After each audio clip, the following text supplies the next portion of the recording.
This is Stephanie Harper, Hank MacLean's wife. What if the most important reveal in Fallout wasn't about the Enclave, the wars coming, or even the fate of the world, but about a marriage we were never meant to notice? Before we go any further, quick spoiler warning for Fallout Season 2. And if you're the kind of person who likes sitting with a story after the credits roll, pulling at the quiet threads instead of just the loud twists, you're already in the right place here. Because the Hank reveal doesn't just change where the show is going. It changes what the show has already been doing to us. When Season 2 ended, the obvious conversation was about scale. Bigger factions. Bigger threats. The Enclave is stepping out of the shadows. Multiple wars lining up like dominoes. Lucy and Maximus are walking towards something that almost feels like hope, which in Fallout is always suspicious. The Ghoul continues his long, hollow march toward closure that may never come. All of that matters. But none of it actually reframes the show. Hank does. Or, more specifically, Hank and Steph. Because once the finale quietly tells us that Hank MacLean and Steph Harper were married, something unsettling happens retroactively. The emotional math of the entire series breaks. Scenes that once felt benign now feel staged. Conversations that seemed friendly now feel rehearsed.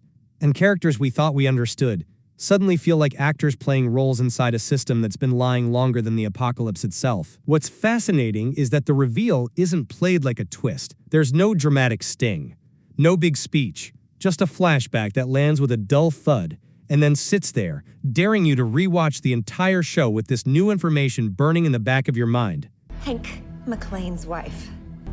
Initiate Phase 2. Because think about what Fallout has always been about at its core. Not nukes, not monsters, not even vaults. It's about systems that survive by pretending they're humane.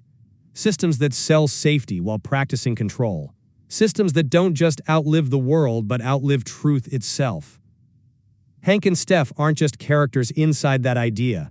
They are the idea. From the very first episode, Hank is framed as stable, reliable, a man who believes in order. He's not cruel in obvious ways. He's not sadistic. He's polite. He's calm. He's the kind of authority figure you're trained to trust because he never raises his voice. And Steph, meanwhile, is introduced as someone adjacent to power but not central to it. Lucy's friend. A woman with her own small domestic life. Someone who feels like part of the emotional fabric of the vault, rather than its machinery. That framing is the lie. Because once you know they were married, once you know they share a pre-war history, a shared ideology, and likely a shared mission, the show becomes something else entirely.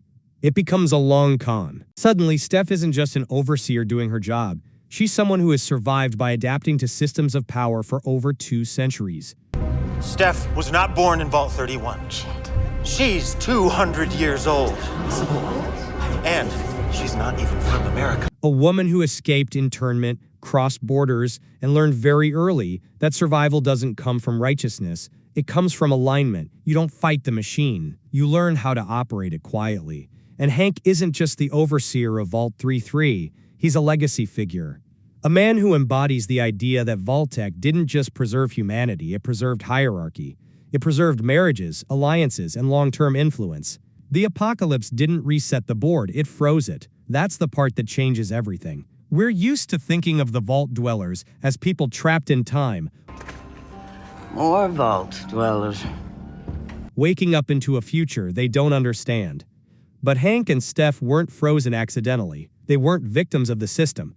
They were its caretakers. They were meant to wake up and continue the work, which means the show hasn't been asking, what happens when innocent people inherit a broken world? It's been asking, what happens when the people who broke the world are still quietly running it? Look back at how Steph behaves throughout the series. Her coldness, her emotional distance, her calculated way of interacting with people like Chet. At first, it reads as trauma, or pragmatism, or even just personality. But after the reveal, it reads like someone who is constantly managing optics. Someone who knows when to smile, when to soften, and when to apply pressure. Steph doesn't react like someone discovering power. She reacts like someone maintaining it. And her relationship with Lucy suddenly becomes one of the most disturbing elements in the show. Because Lucy represents sincerity. She believes in the Vault's values because she was raised inside them. Steph believes in the Vault because she helped design the lie. That means every warm moment between them carries an imbalance Lucy can't see. This is where the marriage reveal does its real damage.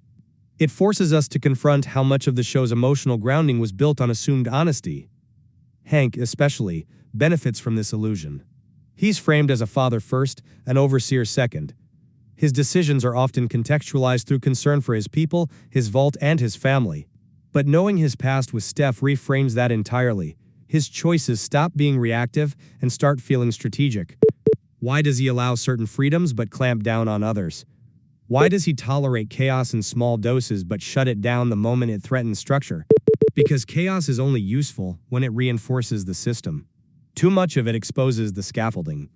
And that's what Season 2 is quietly doing. It's not escalating the plot, it's exposing the architecture. The Enclave's introduction isn't just a new villain faction. It's a reminder that the old world didn't disappear, it consolidated. And Hank and Steph are proof that the apocalypse didn't flatten power, it streamlined it. Even the age difference that initially feels odd suddenly makes sense. Cryostasis isn't just a sci-fi gimmick here, it's a narrative tool. It allows the show to physically separate people who share ideological DNA. Steph can be younger, Hank can be older. But their beliefs are synchronized, their goals aligned, their worldview was preserved. They are living artifacts of a past that refuses to stay buried. And that's why the reveal doesn't just affect them, it changes how we read everyone around them. Chet's treatment at Steph's hands stops feeling personal and starts feeling functional. Lucy's trust becomes tragic rather than naive. The vault itself becomes less of a home and more of a stage set. Even the moments of kindness feel compromised now, because when someone understands the system this deeply, kindness can be a tactic. What's brilliant and unsettling is that the show never tells us exactly how much Hank and Steph are coordinating. It doesn't spell out their plans. It doesn't give us a villain monologue. Instead, it leaves us with a question that's far more disturbing. How much of what we've seen was intentional? Were they guiding events, or simply nudging them? Did they expect things to fall apart, or were they adapting on the fly? And does it even matter if the outcome is the same? This is where Fallout starts to feel less like a post-apocalyptic adventure and more like a warning. Because the show isn't really about nuclear fallout.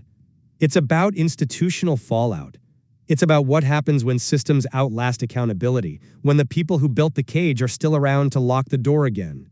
Hank and Steph's marriage is symbolic in that way. It's not about romance, it's about continuity, about the idea that power doesn't need to be loud or obvious to be effective. It just needs to be patient.